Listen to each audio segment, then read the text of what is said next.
Hola amigos, les saluda el Padre Paul Tinoco de la Diócesis de Matagalpa. Nos encontramos en la celebración del sexto domingo del tiempo ordinario y la liturgia de la palabra nos invita a reflexionar en esos casos de marginación que existía en el pueblo de Israel en épocas antes de Jesús y durante también. Cómo los leprosos eran marginados no solamente de la sociedad, sino también del poder participar del culto a Dios. Hoy sabemos que no es la lepra la que nos aleja de Dios, sino el pecado. Y también no solamente de Dios, sino también de el poder relacionarnos como Dios quiere con nuestros hermanos. Reflexionemos entonces a la luz de la liturgia de la palabra qué nos está impidiendo relacionarnos, acercarnos a Dios y poder relacionarnos de manera buena y humana con las demás personas. El contexto de la primera lectura que escuchamos en este día presenta a los sacerdotes de la antigua alianza como aquellos que custodiaban el culto divino, y era tradición de ir enseñando de generación en generación aquellas normas pertinentes para evitar que el culto a Dios fuera impuro. Se llegó a considerar la lepra como algo que manchaba el culto a Dios. Obviamente también los sacerdotes de la antigua alianza, tratando de salvaguardar la vida de las personas, impusieron a las personas que tenían esta enfermedad, obviamente por falta de medicina, el excluirlos, incluso que se llegaran a identificar los leprosos para que no entraran en contacto con las demás personas porque podían volverla impura.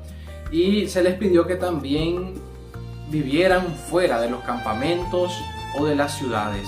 Hablemos ahora un poco el contexto del Evangelio.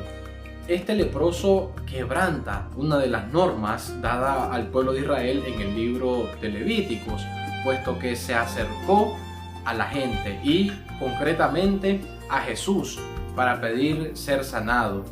Recordemos, como lo decíamos anteriormente, el leproso era alguien marginado, totalmente excluido de la sociedad, un muerto en vida, podemos decir. Los versículos del 35 al 39 que no hemos leído en la lectura del Evangelio el día de hoy nos presentan a Jesús en oración, y esta enseñanza, hermanos, nos quiere dar a entender a nosotros que en la oración el cristiano encuentra la fuerza para impulsarse a una nueva tarea. Así Jesús, antes de salir de la frontera de Galilea, estaba en oración, y eso lo llevó también a no solamente romper fronteras geográficas, sino también ir donde aquellos hombres marginados, a las fronteras existenciales, a lo que llama el Papa Francisco las periferias, ir donde los más pobres, donde los que están con gran necesidad. Santa Teresa de Jesús decía que el alma que no ora es como una persona tullida, que aunque tenga pie y mano, no los domina. Entonces, la oración tiene que provocar en nosotros ese ardor misionero. Cada vez que nosotros oramos, debemos de poner en manos del Señor el sufrimiento que está pasando la humanidad, pero también con el propósito de cambiar todo aquello malo que puede haber en mi vida para intentar hacer un cambio en la sociedad. Ante la humilde petición del leproso, Jesús no repara en tocar lo intocable. Jesús, con su pureza, purifica aquel enfermo, y el excluido queda reintegrado en la comunidad. Quien experimenta el poder reintegrador de Jesús, hermanos, no puede quedar indiferente, sino que se lanza a proclamar aquellas obras maravillosas que el Señor ha realizado en su vida. Otra enseñanza que podemos sacar de este evangelio es las actitudes tanto del leproso como de Jesús. Fijémonos primero en las actitudes del leproso. Su condición no lo alejó de Jesús. Hoy nosotros podemos tener una condición que se puede llamar pecado, enfermedad, Pero esa condición no nos debe alejar de Jesús, al contrario, debe de motivarnos a acercarnos a Él.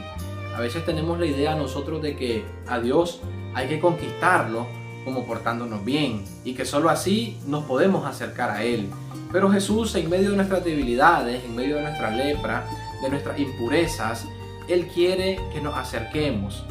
Él quiere sanarnos, limpiarnos, liberarnos, así como somos, así como andamos. Obviamente para actuar, para obrar, para ser mejores, para ser diferentes, hermanos. Esa actitud entonces debemos de imitar a este leproso.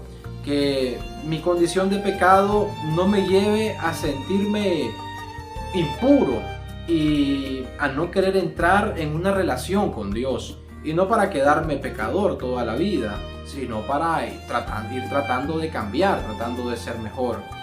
Otra actitud del leproso es que, hermanos, este hombre le dice al Señor de rodillas, le suplica: si quieres, puedes curarme. Pone primero la voluntad de Dios antes que la suya. Entendámoslo o no, hermanos, la voluntad de Dios siempre va a ser la mejor para nuestra vida. Pongamos en las manos del Señor nuestras dificultades, nuestros problemas, que Él se manifestará en nosotros. Pero no olvidemos dar la gloria a Dios cuando Él realice grandes milagros. El Señor nos quiere sanar entonces, hermanos, de forma personal, pero para actuar también en la comunidad. Pensemos en esos pecados que me esclavizan. Pueden ser los pecados capitales como la ira, la lujuria, la envidia, la pereza. O pensemos en los pecados sociales que actualmente aquejan la humanidad, la marginación por andar haciendo distinción entre razas, colores, ideologías o una orientación sexual. Jesús no hacía distinciones, hermanos. Para Él solo estaba aquella persona que sufría y se acercaba a ella y la sanaba. No podemos nosotros andar haciendo este tipo de exclusivismos o exclusividades en nuestra iglesia. Tenemos que ser una iglesia de puertas abiertas para que puedan entrar aquel que esté en la miseria, en el dolor, en el llanto, y ayudar a Jesús a sanar también con nuestras palabras de esperanza, de ánimo, a todo aquel que quiera cambiar, que quiera ser mejor. Contamos con un apoyo espiritual muy grande dentro de nuestra oración, pues todos nosotros, hermanos, formamos uno en Cristo nuestro Señor. Y las oraciones tanto de la iglesia triunfante como de la purgante, nosotros que nos encontramos como iglesia peregrinante hacia el reino de Dios, contamos con esos apoyos que únicamente vienen por los méritos de nuestro Señor Jesucristo. Estos bienes espirituales de la comunión de los santos, como se le conoce también como un tesoro de la iglesia, obviamente no es como esas riquezas que se van acumulando de forma histórica y se van haciendo más y más. Obviamente todas estas riquezas que poseemos nosotros como creyentes es gracias a los méritos de nuestro Señor Jesucristo, a su obra de redención que permite que el hombre se libere del pecado y tenga nueva vida eterna. Contamos con la intercesión también de la Virgen Santísima, de los santos. Ellos, por sus buenas obras, han alcanzado su propia salvación y también ayudan a aquellos hermanos que nos queremos salvar, que queremos vivir en comunión con Jesús. Que la gracia de nuestro Señor Jesucristo, entonces, hermanos, nos ayude a liberarnos del pecado personal y social para vivir en la gracia de Dios. Bendecido domingo y feliz semana.